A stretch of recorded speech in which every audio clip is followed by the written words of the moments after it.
morning. Yeah, or good afternoon, wherever you are. I mean, you guys and gals are all different parts of the country, maybe, who knows, around the world. But to whatever time zone you're in, I think it's appropriate to say thanks so much for joining us. And good morning for all of you that are in the West Coast of the United States. And hello to the rest of you. Thanks so much for joining us. I'm Bob Cooper, by the way. And I'm Doris Barnes. And we are just absolutely thrilled that you're giving of your time this morning to be with us to talk about a really important subject, and that's handling those pesky sales objections. Yeah, amen. And for those of you that haven't had the opportunity of meeting Doris yet, she's been with our company now for 5 years. Very, very fortunate to be able to work with her. She has an incredible background in sales.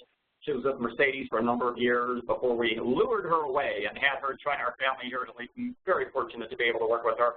And her sales skills really are amazing. She actually works very diligently on our master's program, and she's just done an amazing job, does a lot of sales training for us, and you're going to love what you hear from her. And as a matter of fact, I got some, not some good news for you, but I got some really great news for you as well this morning. One of the things, my original plan was to be the guy that sort of co-presents this with Doris, but I discovered this morning that one of the gals that's going to be available this morning, earlier she was not going to be available, now she's going to be available, is Jen Moncluse. And for those of you that haven't heard the name, if you go to our website, you'll find out more about her.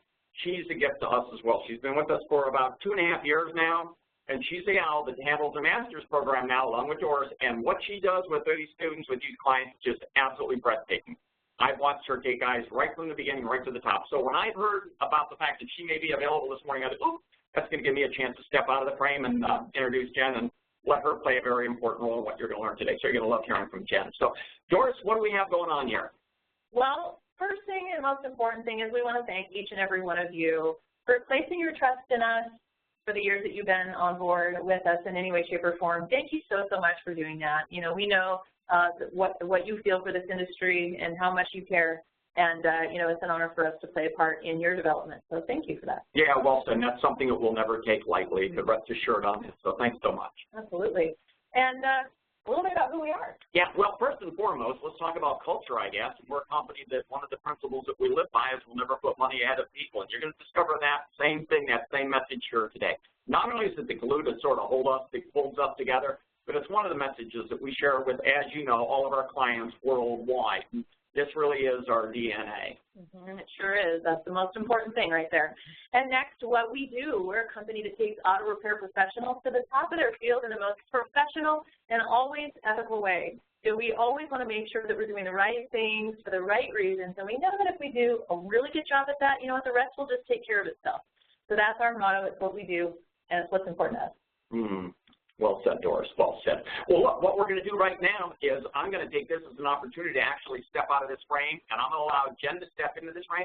Again, for you guys and gals, I'm going to embarrass her for a moment. The guys and gals that haven't met her in the past, this gal is very, very, very, very gifted. And every time I hear about all these success stories that come out of the master's program, all these guys that went from here to there, I always trace it back, and they're always saying Jen is doing amazing things. So, Jen, now that I've embarrassed you, hopefully quite a bit. Bright red. Yeah, bright red. She's bright red. You might not be able to see it in the colors today, but she is bright red at this moment. Jen, thanks for joining us. Guys, great joining you. I'm going to step out of the frame, and I'm going to introduce my dear friend, Jen. Thanks, everyone. Good morning. Yay, I'm so happy you could make it last minute. This is wonderful. We're so happy to have Jen with us.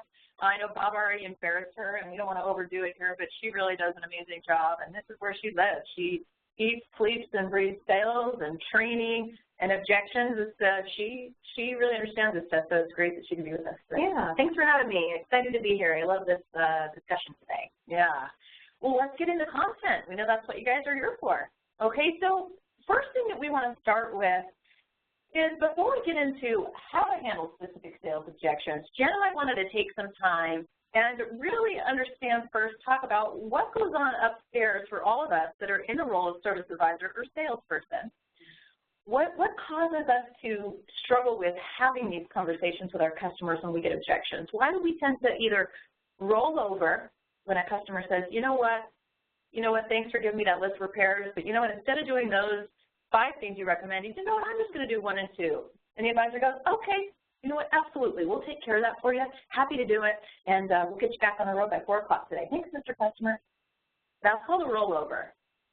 That's called you just took a lot of time to recommend these things, build the estimate, you believe in what you sell, your technician believes they need to be done, and you don't take the initiative when the customer says that to think, what could I do to help this customer see the value in these things like I do? So when we do that, it sends kind of the wrong message to the customer that you really don't believe in what you sold and that those things really aren't that necessary. So that's called rollover. So why do we roll over? The other piece of this is, why do we just really feel uncomfortable having conversations when a sales objection comes up? And that's what these steps are all about. So the first one here says, well, we take objections personally. So as service advisors, as salespeople, that's easy to do. And you know what? In a way, I mean, we truly understand that because you believe in what you sell. You believe in your people. You believe in what these recommendations are, and you've tried really hard to help that customer see the value in them. You've given a lot of time and energy.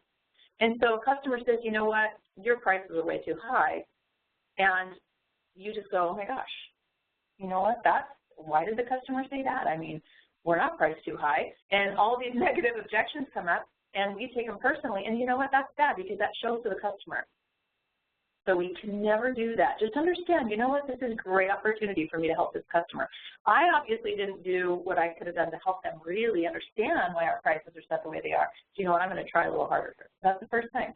That is, I agree. And another one as to why advisors struggle or just steer away from sales objections is that they're just in unfamiliar territory. They just don't know what they don't know. Advisors don't know the exact approach. What do I do after I get this objection? Or what's the proper verbiage that I use now? And that can boil down to just not going through the proper training to teach them.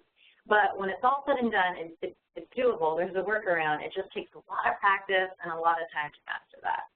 Absolutely. So we got to get really good so we can feel confident having those conversations. Practice makes perfect. And then next it says they fear the rejection. So when a customer tells you what they're going to do based off of what you presented and you just say, okay, that's perfectly fine, we'll handle it, you don't go near that. You don't try harder because at the end they still might reject you. They might reject you. And that's a fear. We all have it. It's just part of being human.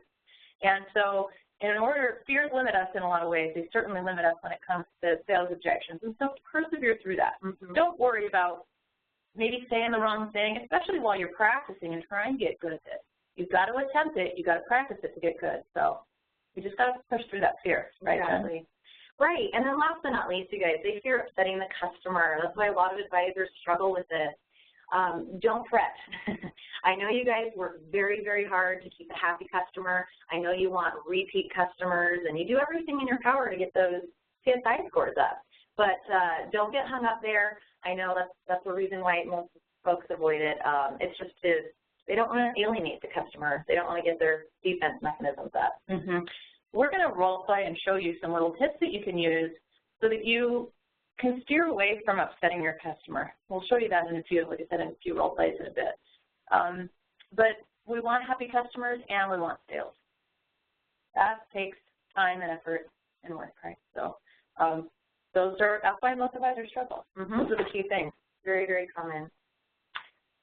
So moving on from there, now that we know why we struggle, and now that we're mentally prepared for this, we can hopefully push through those things, those hurdles.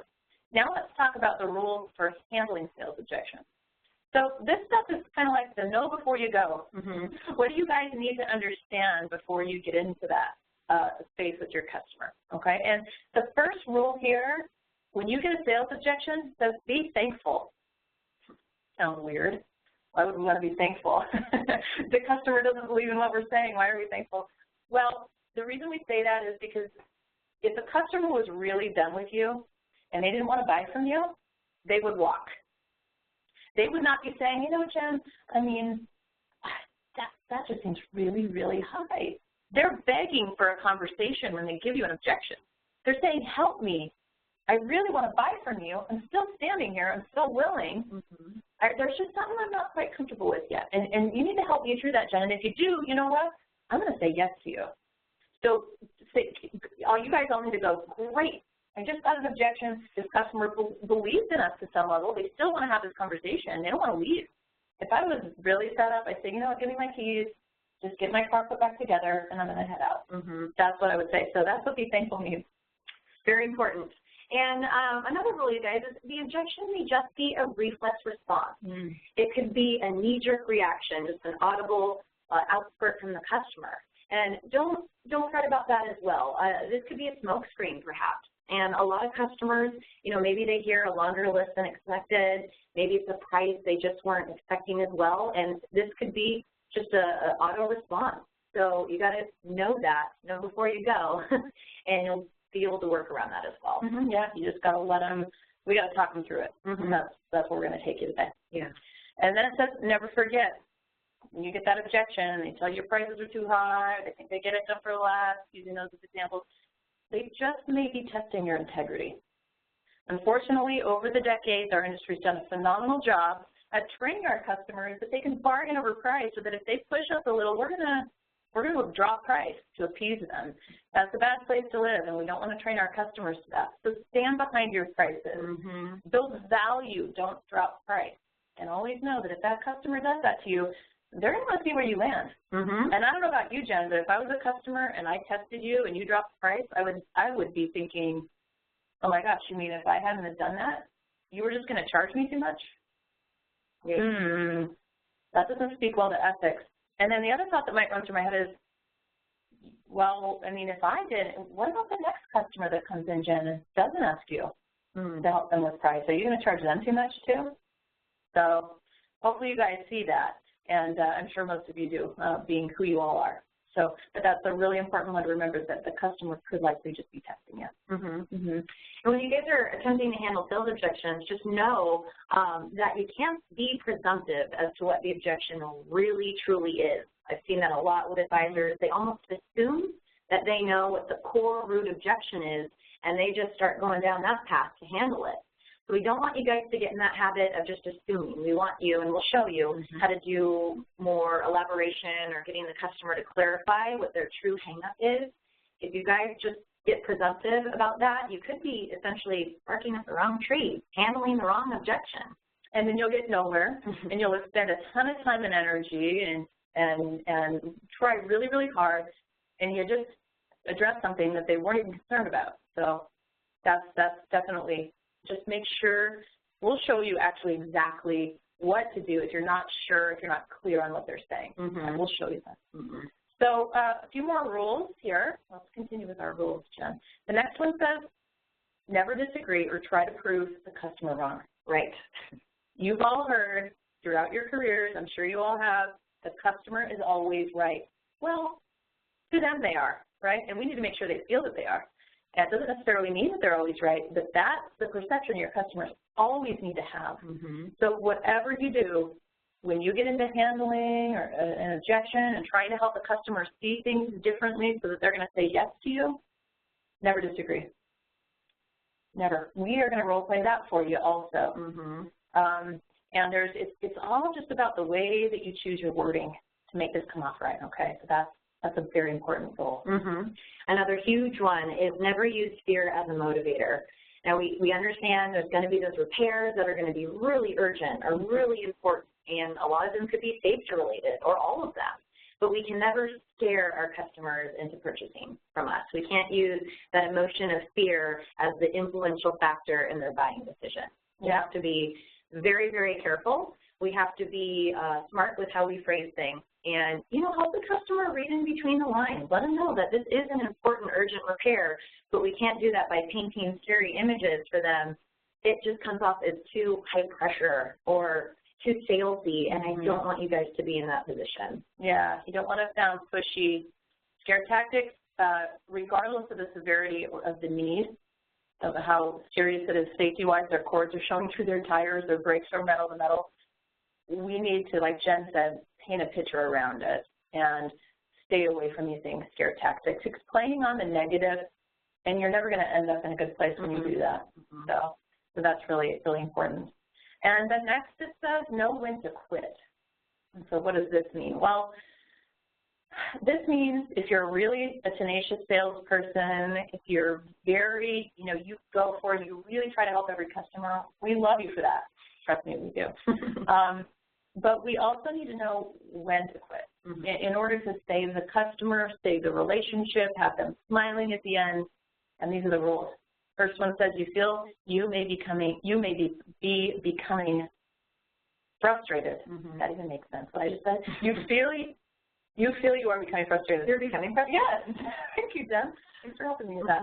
So if you start to notice your emotions tightening in a negative way, just stop. Just let it go. Get your customer smiling again. Bring a little levity into it, you know, and just quit while you're ahead. Save the customer. Next, you feel the customer may be becoming frustrated themselves. So if you start sensing they're getting a little anxious or upset with the conversation, just stop. You know, try to get them to smile and move on.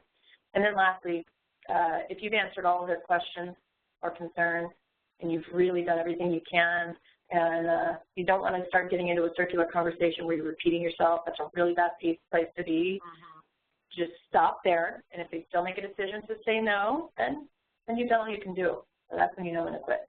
So keep that in mind, please. And now that we know the rules for handling objections and know before you go, now let's talk about the 5 steps. What do we do when we actually have to handle this objection? That moment's in front of us. We've got to get into this conversation with the customer because we believe in what we're selling. What do we need to do? And these steps are great. They're really going to help you guys to be able to focus, practice following these steps, and you'll have really good, effective communication in that moment, that highly emotional moment when that objection comes up. Okay. So the first one there, Jen. First and foremost, we got to listen intently, and we can't interrupt. Some of the best salespeople I've ever dealt with, they understand that they need to be a very good listener at this point in the conversation. So what I mean by this, you guys, let the customer get their objection out, listen intently, and don't take their thought process sideways. We can't interrupt. We can't interject. If you're in front of them, think about, you know, body language, your demeanor, eye contact, be fully engaged. When you're on the phone, just really keep this in mind. Step number 1. Stick around, let them vent. Let them get it all out. They'll start coming back to reality and back to life, right? Next, see the objection back. This one's my favorite one, actually. So this is going to help us to really better understand what the customer needs. So let's say Jen, that's just too much money. That's just too much money for me today. It really is. Okay, Doris. Well, you're saying that's too much money? Can I get you to explain a little bit better, elaborate? Well, yeah, I mean,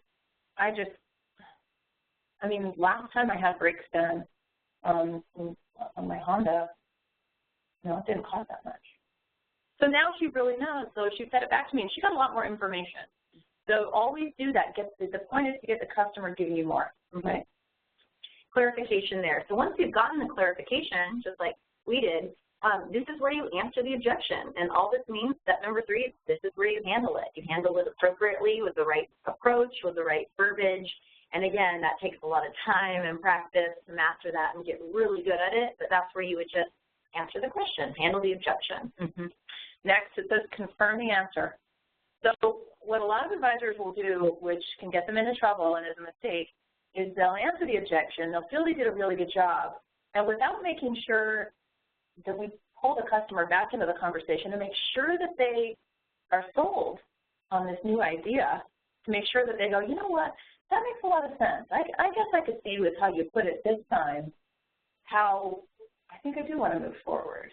If we don't know if they're in that space and we just try to address it and then go back and ask them if they want to move forward, we're going to have to backtrack potentially, and we might lose the sale. So always confirm the answer, and that would sound something like, you know what, Jen, so after I gave you all those other options, what do you think? I mean, if I were in your shoes, I'd probably move forward for those reasons. And does that make sense to you? Yeah, that does make sense now. I understand. Yeah. Thank you. Yeah, you bet. Well, Jen, then, this goes into our next one, ask for the sale and change the subject. And I might say, well, Jen, then, if that makes sense to you, then we'd be happy to get started. I can actually still get you back on the road by 4 today.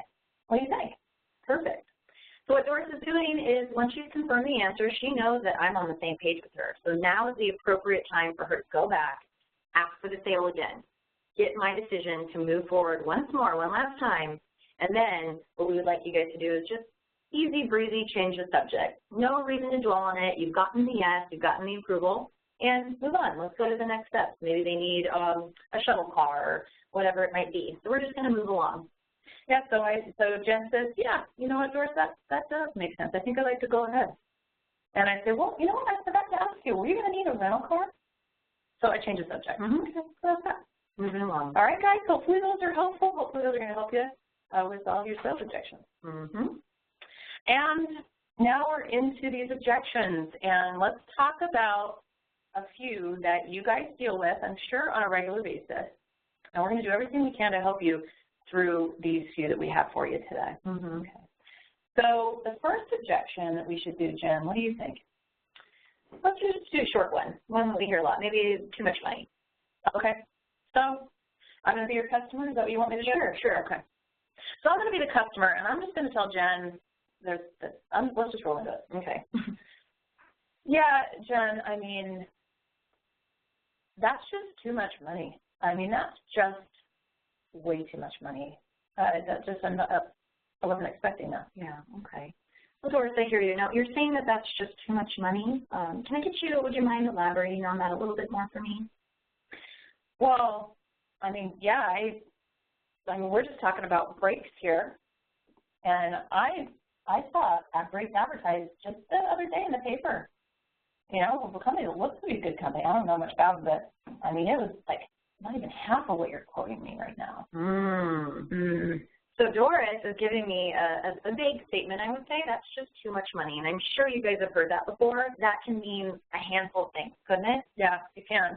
So all I simply asked Doris to do politely, you know, you got to think of your approach and tonality, but I asked her if she wouldn't mind elaborating. So please bring that into your repertoire, elaborate, get your customer to clarify, and now what we're doing is we're filling down to the core root of her hang-up. And now she's explained, she's comparing me by price to possibly a competitor or an ad she saw.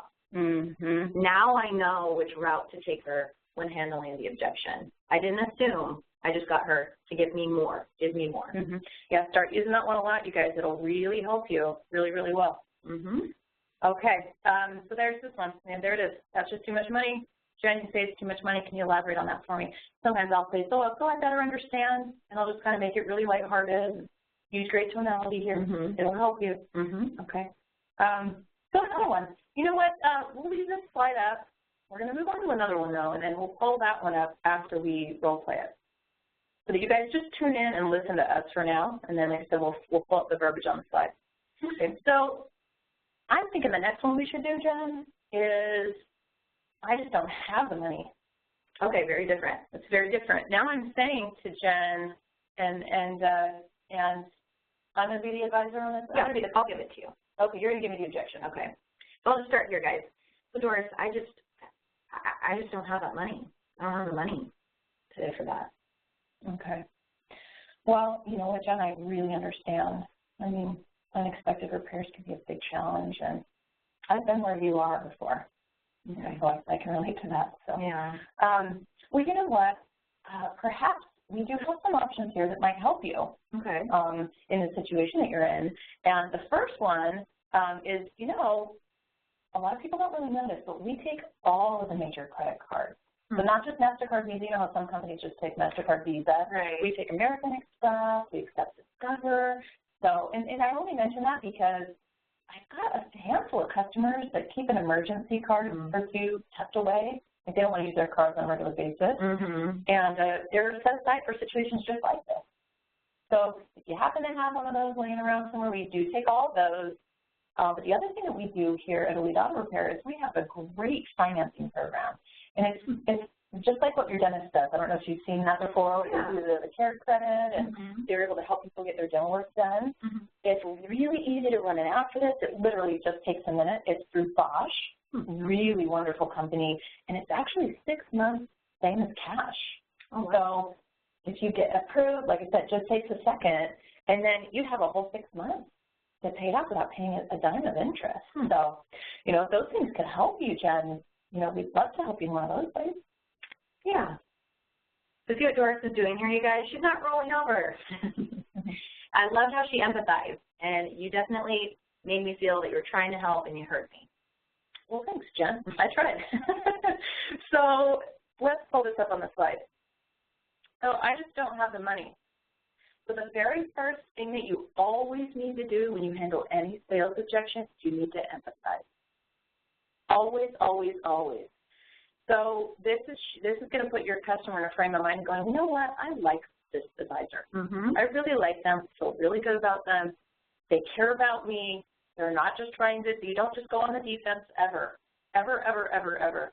You empathize. And it says, you know, I've been in that position, so I certainly understand how you feel. You know, we do have some options here that may help. I'm pleased to say that we offer all major credit cards. And if you guys like the way I phrase that, that's going to work best for you. If you just phrase it like I did, where, you know, we just have a few customers that I've run across that keep those emergency cards tucked away, and they almost forget that they have them. And then stage it as though you take all the major credit cards. The reason that you want to do that, you guys might think that that sounds really silly. In today's day and age, everybody takes credit cards, right? So you go, where are they going with this? You will be surprised when a customer has an objection, they're having sticker shock or they're freaking out because of the price, they literally have lost their logical ability. They're highly emotional. People don't think clearly when they're highly emotional. And this is a really great way that sort of, you're giving them the lifeline when they need help. And you'll be surprised how people will grab onto that. Seriously, right? And then the next is that financing program that I offered. And that, if you guys don't have financing programs available, you don't have to, but it's a really great tool.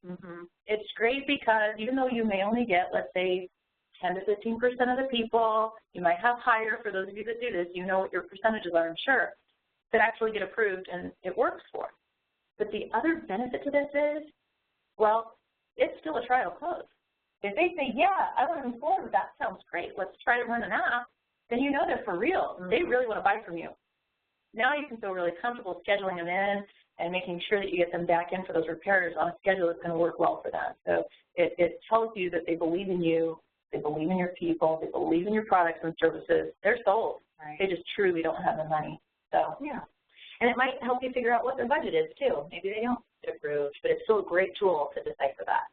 Yeah, it'll keep the conversation going. And that's the main thing. That's the main thing. So empathize first, use those options, watch what your customers will grab onto. Okay, we have one more for you today. Yeah, good amount of time left. We do, yeah, we probably have the perfect amount of time. This is a big one, and we're going to keep this slide up here again so that you can let that go. Just focus on us for this last really important objection. And this last one, guys, is one that we know you hear a lot, and it's the customer that says, I think I'm just going to trade it in. I'm done putting money into this car. I'm going to get rid of it. I'm just going to get another car. So let's do this. Okay, let's tackle this. And Jen, do you want me to be your customer? Sure, I'll be the advisor. Okay. So Jen, I mean, this is just a ton of money, and I just don't want to put money into this car anymore. And it just seems like the last 2 times I've come in, it's just been one thing after another. And you know, I'm fed up with it. I'm going to get another car at this point. I'm not going to keep putting money into this car. Okay. Yeah, I hear you, Doris, and I understand this is somewhat of a bigger repair. You're probably a little shocked today, but you know what? That's certainly an option for you. Okay, pause. We're going to cut this away. Okay. Well, let's cut it away. Okay. Okay. So the first thing is she told me she didn't disagree with me. She didn't try to prove me wrong. She didn't start talking about the cost of a lease and the cost of registration or me getting sticker shock when I go look at these new cars. Don't tell her, whatever you do, don't insult your customers. People know that. You don't want to start throwing out the obvious, and we want to help them come to the conclusion by drawing them to it and really just feeling like we're helping them through it. So Jen, she said, you know what, I understand, and she empathized with me a little bit. She said, that's an option that I have. So we'll pick back up. So Doris, so what you're saying today is you prefer not to move forward with the repair. You're saying you'd like to get a different vehicle. Is that correct? Yeah, I think I might do that at this point. You know, I'm just kind of frustrated. Sure. So I understand. Well, you know what? I'm here to help. And the great thing is, you know, I've had customers in your shoes, and I can help you through this process. Perfect. That's brilliant. She's here to help me. She's had customers in my shoes, and she's just asking me, you know, hey, have you given any thought? You know, you sound like you want to, you know, not move forward with her. She's repeating it. She's what did we call it earlier? Feeding it back. Feed it back. Yeah. Thank you, Jen. Sure. Glad you know what you're talking about. She fed it back to me, and that got me giving her even more information. See how that was done? Oh, keep going. Yeah. So, Doris, tell me, I mean, what are you thinking? Are you shopping around for maybe a new or used car? You know, I mean, I probably won't get something brand new, and we never do. I mean, I'd probably just get something gently used. Okay. So she's asking me, hey, what have you thought about? Now she's saying, hey, that could be a great idea for you. Hey, let's talk about it. That's where you want your customer.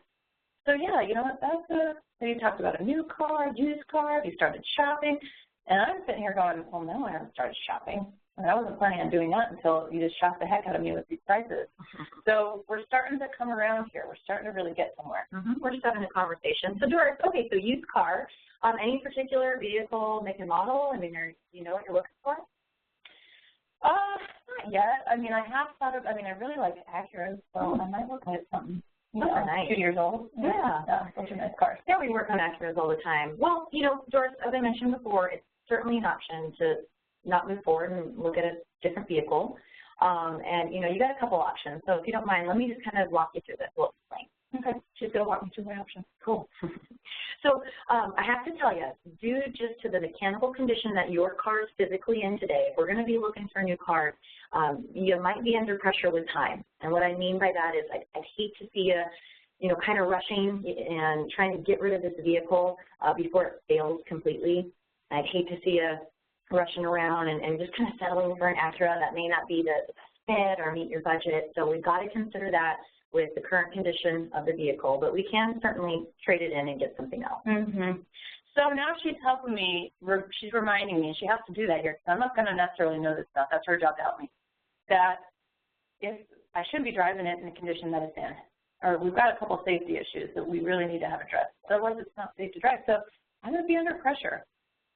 I'm going to have to trade it in maybe for whatever's available. Might not be the right price, might not be the right car. I'm going to feel stressed out by this whole process. So that's option one. Right. And another alternative, which a lot of my customers do, with that same intention, you know, they'll actually repair their cars that day with all intention to go out and really shop for that, you know, perfect Acura, like you're saying. They're not under the gun. They actually have safe, dependable transportation. And so they can really do their research, find something perfect for them at their price point. And another benefit in doing that is if you were to sell it outright, you definitely get more for your money right there. Oh, yeah. Yeah, I guess that's true. Nobody wants to buy a car that's got a bunch of current issues, right? But that makes sense. That's an option. And the other alternative, and I see this a lot, my customers will fix the car, they'll start going out, they'll go through the process, they'll do some test drives, and, you know, after a couple months of doing that, they just wind up keeping the car. I see it come back because it's a good car. You know, they've had it for a couple of years or longer. They know where it's been. They actually just wind up keeping it. Yeah, I guess that's true. So you saw what she just did, right? She gave me 3 different really good viable options, and she's just helping me start to really think about this. She's bringing me back to and going, you know what, yeah, that makes a lot of sense. That makes a lot of sense. You know what, well, maybe now I'm starting to really maybe reconsider, do I really want to just trade this in right now like it is? I don't know. It's not sounding like the best option anymore. And Doris, you mentioned used, and I definitely heard you say used. The great news today about this car is that there are no unknowns. And we've looked at your records. You've been doing a great job keeping up with your maintenance. Other than this repair today, just like Larry in the back said, we both agree the car is in good condition other than this repair. We know exactly what needs to go into it. Yeah. That's going to get the car in tip-top shape. And if you do go with the used route, I can't guarantee we're going to know what's under the hood of that one. So you got to consider that it might be more cost-effective to look at what you got today. Yeah, that's true. And guys, reality is with any used car, we really don't know. It's used. It's going to have problems too. And I love how Jen phrased that. I hope you guys do too. We know what we know about your car. We know it needs a little bit of work, but we know you've also done this and this and this, and you've taken great care of it. And what we don't know is with this new pre-owned or used car, we don't know what we're into there. I mean, chances are that one's going to need a little bit of work too. Right. So this is just a starting point, you guys. I'm not going to go through the whole thing, but as you can tell, this is a dialogue. This is a conversation back and forth. I'm trying to get Doris to see my point. and this is just the beginning. So depending on what the customer says, new or used, you know, you can take them different routes. But another topic, or something I think would be most beneficial to advisors, is depending on what this vehicle make and model is, if you guys have seen these cars last into maybe the 200, kind of 300,000 mile club, maybe you guys have clubs for that. Wall of fame over here. Tell the customer that. Paint that picture for them. She may not know that. She may think the car's done. So definitely something to bring up while you're having this conversation. I also recommend if she's a repeat customer, maybe Doris, you've been seeing me for 3 years, you've got all of her records. You know what she's invested in every repair, all maintenance items, and if you're smart, do that math up front. Have all those numbers ready to go. She's not thinking logically. She told me earlier she's dumping money into this. But if you can logically show her over time, you know, she's really only invested, say, $150 per month to keep this car in, you know, safe, reliable condition. Now she's going to read in between the lines that even if Doris were to get a new car, where's she going to get one for $150 a month? Yeah, and you can even help them draw that conclusion at the end if you want to. So just like Jen said, add up everything they spent with you, divide it by how many months they've been coming to you as a customer, and then tell them, you know what, you might be surprised to know this, but, you know, I was thinking for you ahead of time, and I thought we might have this conversation, and if I were in your shoes, I would really want to know, I mean, what have I put into this if it's averaged out per month? Because I know you're going to be weighing it probably against what's going to cost to get the new car and all that, too, right? So when I did the math, I mean, here it is. You might be surprised, Jen. It looks like you've only put, oh my gosh, about $165 a month into your car if we average it all out. Wow. But your customers, especially if the car is getting up there in age and they've had maybe 2 or 3 visits where they just put a lot of money into it, that's where their focus is. They're not thinking it in terms of what they've invested compared to the new vehicle. Right. So, and that it could include today's repair, of course. Including today's repair, yes. If you don't have the history, consider the condition of the car. You can build value in the average cost per year to maintain the vehicle. You can talk about that. There are a lot of different tools that you guys can use. Absolutely. If your technician's really standing behind the repair, if you guys feel the vehicle is worth investing in, that is your job to share that information with the customer. If I trust Doris as my advisor, I need to hear that, especially now. I'm emotional. My anxiety's up. Yes. So a bunch of things to consider. Hopefully that gives you guys more tools and verbiage and approaches to handling this type of, I'll get another car. Yep, that's an important one. Here it is. Well, I think I'll just get another car. Well, that's certainly an option, Jen. Would you be considering a new car or a used car? All right, so that's just the start of it. So hopefully you guys enjoyed that. Hopefully you found some valuable tools in how we just role play those. Hopefully you've been able to make a few notes as we've gone through this. So that's our content today. But today, let's talk about just some next steps for all of you to take what you've learned today and to use it in your life. So the very first thing, apply what you learned. You know, hopefully you've been able to really glean a lot. Hopefully you've taken some really good golden nuggets of information. You can jot them down and you can start to practice this on a day-to-day basis. Really important. Number 2, really important, make a personal commitment, everyone here. Never put money ahead of people. If you guys are doing the right things for the right reasons and you're coming off from a very kind, helpful approach, the sales will come. The customers will understand. So that's really important to remember. Yep, and if you use the empathy, if you never try to prove your customer wrong, if you're just having a conversation with them where they go, you know what, I like them. I mean, they're just trying to help me. They're not trying to sell me anything. That's also never putting money ahead of people. It's putting people first and making sure they feel really good at the end of that conversation. And lastly, set a goal. Goals are important for all of us, and we need to set goals to take our sales skills right to the top. So some things that you can do, write out, consider what you're going to say for these objections. Think about it, script it out, practice it in front of your mirror, talk to yourself, talk to your dog, talk to your spouse, talk to a friend, role play this stuff. Use your voice recorders, right? Yeah, record yourself handling it or even practicing it. Yeah, absolutely. Your voice recorder's your best friend. So thanks so much, all of you, for joining us again. We value each and every one of you so, so much. Thanks for doing what you do to make this industry a little better place every single day and to help a lot of people to help a lot of people see the value in what you do. So we appreciate you very, very much. Yeah, thank you guys for coming.